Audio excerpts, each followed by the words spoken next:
Hey, welcome back to Depression Notes YouTube page. Today we're going to talk about suicide and that sort of thing, so I just want to start the video with a little trigger warning, just because this is going to be a bit of a sensitive topic, so please don't watch if you can't.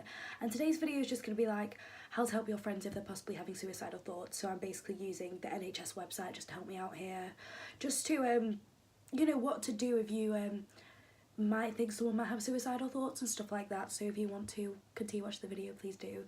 Make sure you like and subscribe, and if you want to like and subscribe to my channel or whatever, I'll put the link in the description below. A lot of people suffer alone. A lot of people don't like to talk about what's going on with their mental health, and that can be really difficult then. So if someone's going through suicidal thoughts, you might not even know, but there are a few indicators that can sort of suggest, but obviously it's different for everyone. Not everyone fits into a certain box. Everyone has different reasons, everyone has different emotions, everyone has different things. That's the sometimes the issue about talking about mental health, because you try talk about it, but there's just such a huge box that not even everyone fits into, because it's just so different for every single person. Like it's really hard to explain, but yeah, basically one of the warning signs is a change in a person's mood.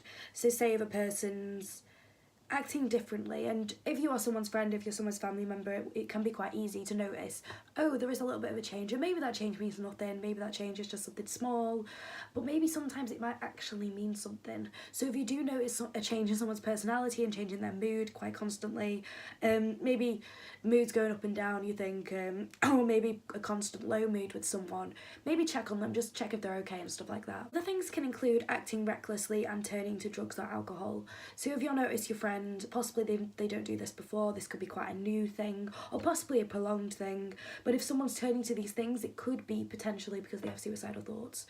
So if you notice this, and obviously it can be quite tricky if someone's going through this, you don't want to seem judgmental, but you do want to help. So one way to do that is just ask, like, hey, are you okay, like, how's everything going, and just try to help people, like, get through. Like, just a simple are you okay is sometimes enough, but obviously sometimes isn't enough.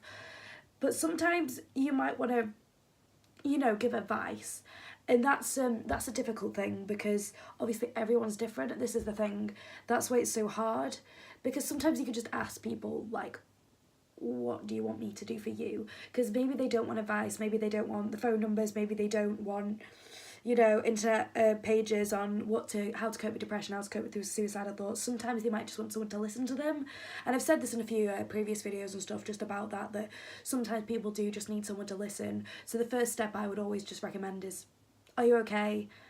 And just let them talk to you if they want to talk to you. Don't pressure someone to talk to you, but definitely try get people talking if you can, and just try listen and just try to be there for them. Another thing you may notice is your friend might slowly just back out of things. They might not want to be involved anymore in certain things. So activities they might have gone, you might have had like a weekly friendly gathering or something like that, and they might sort of be withdrawing themselves, and possibly that's due to work or school or something, but it could also be because of suicidal thoughts. So if you notice your friend is, backing away from you, isolating themselves, again, just check up on them, see what's going on, see if it's anything. It could be nothing, but it's always just best to check. So helping someone with suicidal thoughts or having suicidal thoughts yourself can be really overwhelming. So I just wanted to end this video by recommending some websites, some phone numbers of people you can call, and like organisations you can just get in contact with that can kind of help you if you are suffering yourself, or if you know someone that's suffering. So these are for the UK, these are the UK like suicide hotlines. But if you Google for your country, I'm sure you can find something. So this is just the UK.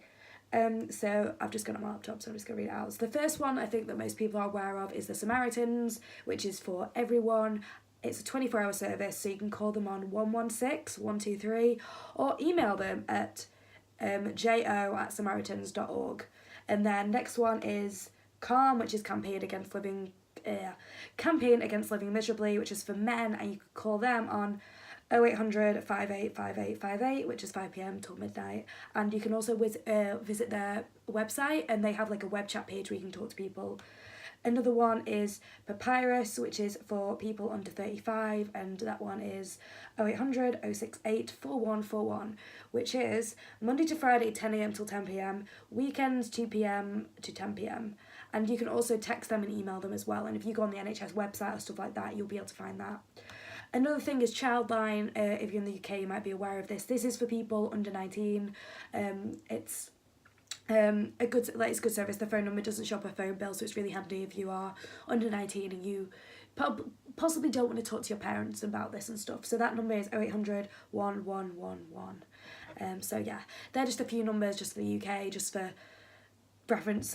You can Google these. If you just Google, you can find so many numbers, web chat pages, things you can text now, things you can email if you're not really about the phone life. And the majority of these, they will say like they are confidential, they're completely confidential. You can tell them whatever you want to, like you can just ramble, it's just someone to talk to or something like that, because sometimes that's all you need. And if you possibly don't want to go to a friend or family member, it can be a great thing. So yeah, I'd recommend that. Okay, so I hope you've this video has been informative. I hope it's just to recognise a few warning signs in people if they are having suicidal thoughts and what you could possibly do. The main advice I always suggest is ask them, are they okay? And then possibly if you want to help further, ask the person what you can do for them, because possibly they might not want you to do anything, but you can also recommend the phone numbers for either yourself or for them and stuff like that, just to help get in contact. But yeah, best thing always is just to ask people if they're okay. Just check on people. It's such a great thing to do, because it does no harm. It just reminds people that you are there for them. So yeah, I hope you've enjoyed today's video. Make sure you like and subscribe, and if you want to like and subscribe to me, the link will be in the description below.